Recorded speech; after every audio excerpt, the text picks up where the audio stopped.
Well, ladies and gentlemen, I didn't think I'd be making a video like this. So if you haven't heard the news, Halo's coming to PlayStation. Oh, yes. Out of all franchises, I would never have thought of Halo being on PlayStation. This shocked me utterly when I was eating dinner earlier and I had checked my Twitter feed, and it was the first thing that I saw. And I have some thoughts on this. So, one, thank God the gaming industry is finally coming together. We're slowly coming together. We're finally releasing games on multiple consoles, not just one. We're getting close to Nirvana, as you could say. And the second part of me is kind of the more biased, which is, eat it, you Xbox losers! That's exactly what I told you. I've been a Sony pony for years. I knew exactly what was going to happen, okay? Okay, Phil Spencer, okay? He whispered into my ear. He told me something very important, okay? He told me some very important information. Halo was fucked. Okay, let's be honest. Halo has been dead for a while, okay? It has been, all right? Halo Infinite was mediocre. Halo 5 was trash. Halo 4 was okay. Halo Wars, I've heard is good. Never played it. But, yeah. To get into the history, though, I've been a Sony pony for a very long time, since I was a kid. I grew up with PlayStation, but also grew up with Xbox. I did, in fact, have an Xbox, like the original, and I had a 360. And I played Halo 2, and I played Halo 3, and I also played an anniversary edition that I don't quite remember the name of, but it was a anniversary edition of Halo that had multiple titles on it. And I played that as well, and I played Reach. So I did grow up with Halo, and this is definitely something new, I guess you could say. It's a change of pace, you could say, because I'm happy that we're now moving forward with gaming rather than retracting, and we're finally getting rid of exclusives. Of course, that petty, childish side of me wants to rub it in the Xbox losers' faces that their favorite franchise, the GOAT of Xbox, is now being on all platforms, but let's be honest, console wars have been corny for many years, so saying that would solve or do nothing at all, so I'm not going to be that way. I'm happy that gaming is finally becoming a universal thing to where people can actually enjoy whatever games they want on any platform. I promote that these developers do this. I'm glad PlayStation, for example, releases their games on a PC, and I'm glad Microsoft has been doing that for a long time too, but it's definitely something special. It's something shocking, you could say. It's a sacred tradition with consoles in the gaming industry to have exclusives.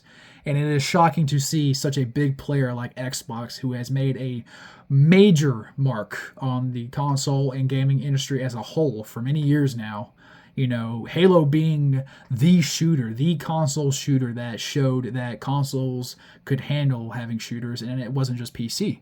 You know, Halo is a special franchise, and I'm glad to see that it's being taken well care of, and it's also being available on other platforms. Now, to get into the actual game itself, surprisingly, it's actually pretty cool looking. I watched the entire 16-minute gameplay demo, and I watched a short trailer, and it looks amazing. For a guy who has only ever watched gameplay of the first Halo, it is shocking how well it looks. I am utterly surprised. I did play Halo Infinite. I didn't finish the campaign. I played the first couple of missions. It wasn't for me. I don't think the open world aesthetic works very well for Halo, and the game itself just looked kind of bland. It kind of just like grayed, like those Unreal Engine 3 games back in the day on the Xbox 360 and PS3 with the grayish kind of graphics. That's what Halo Infinite kind of came off to me as. I did play multiplayer. I had fun with it, but I didn't play it for very long. I bought it day one on PC, and I haven't owned an Xbox since the 360. So be patient with me. But I had a good time with it, but it didn't last for me personally. Now that might also be because I have been more of a COD kind of guy more than I've been a Halo guy. I've never really liked having to walk around the map and look for your weapons, and I never really liked the zero gravity kind of jumping. I don't know. There's a reason why my favorite shooter of all time is Titanfall 2. It's a mixture of sci-fi elements with advanced movement tech and a little bit of Call of Duty in there too. But Halo is still a very important franchise to me, and it's a very important franchise for the industry. And to see it actually being taken well care of, and shit, finally, whatchamacallit, getting their act right. The guys who came after Bungie, their Halo Studios now, they're finally getting their act right after they fucked up so many times, which was sad to see. Because Halo Infinite, when that game first got revealed, I wasn't the only person who thought it was just it looked like a tech demo. It looked terrible. It did not look good. But the gameplay saved it. The gameplay was fun in that game, despite everything else. The gameplay carried it. And I don't know, man. Like I said, it's just this is shocking to see. It is a shocking thing to see. I have nothing else really to say besides I'm shocked.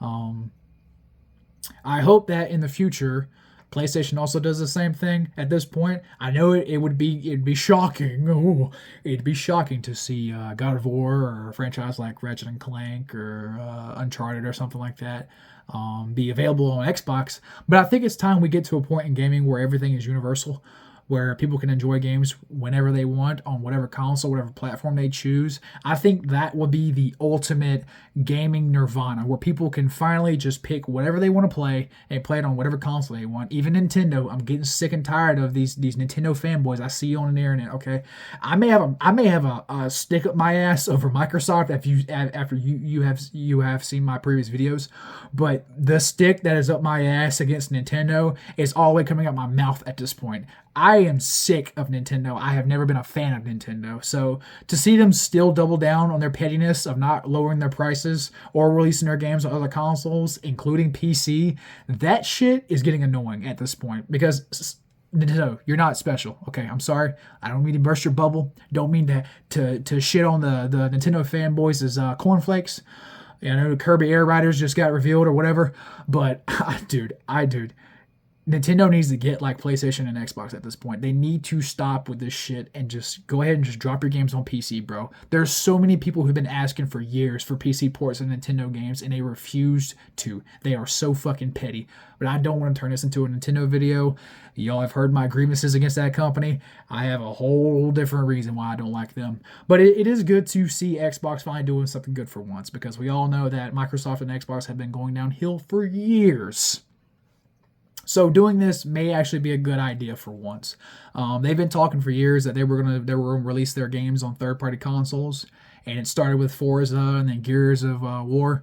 And I'm gonna be honest with you guys, I did not think that Halo was gonna get this treatment at all. I thought they were going to at least keep the Chief on their platform, because the Chief is Xbox, man. Master Chief is Xbox, bro. He's a part of gaming. Like, he's definitely on the Mount Rushmore. But to see him on PlayStation is the wildest shit ever, man. Like, it's crazy. If you've been playing PC games for a very long time, you probably don't care, because most of these games get released on PC. I'm the same way. I play on PC. You know, I get access to all of them. But it is shocking to open up the PlayStation Store and look on there and you see Xbox. It is truly something special. It's cool. It really is cool. It reminds me of when Sonic went to Nintendo. It's like, holy shit. It's like, oh my God. Like, oh my God. It's finally happening. People can finally enjoy games on multiple consoles and don't have to buy one console for one fucking game.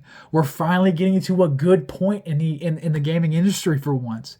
You know, I think exclusives have merits. I think they bring identity to consoles, but I don't think that they should continuously be on consoles exclusively for years, because that's how games get lost and they get stuck on consoles. Perfect example, Bloodborne. Everybody loves Bloodborne. You love Bloodborne, I love Bloodborne, everybody loves Bloodborne, right? Well, Bloodborne isn't available on modern day consoles. It's stuck on the PS4, which is technically finna be retro in a few years, which is shocking to hear. I feel old. But yes, a game like Bloodborne is a perfect example of what happens when games don't get re-released or ported to other consoles. They get stuck on one console, very great games, and then they get lost to time because of that. So we need to practice this more often in an industry, and I hope Nintendo does this, but I don't think they will, because they are the most petty, stuck-up company I have ever seen, especially when it comes to video games. But I'm glad to see that PlayStation and Xbox are on good terms with each other. I am a diehard PlayStation fan, but I will fully admit that this is a way healthier option for the industry rather than exclusives continuing. And I hope PlayStation reciprocates one day in the future and does the same thing. You know, I don't think this is a sign of Xbox giving up. I was going to title this video Xbox gives up, but I think that'd be too clickbaity because I don't think Xbox is giving up. I think they're just side evolving rather than evolving or devolving. I think they're like side evolving, or they're just changing their strategy on how they're going to evolve. Do I think it's smart for their console manufacturing? No. For their identity and brand and economics within the company, probably. But we'll have to see. You know, we'll have to see. But this is something shocking. I am truly shocked, you guys. Halo is on PlayStation. Man, what a time to be alive, right? But yeah, that's about all I got. So yeah, see ya.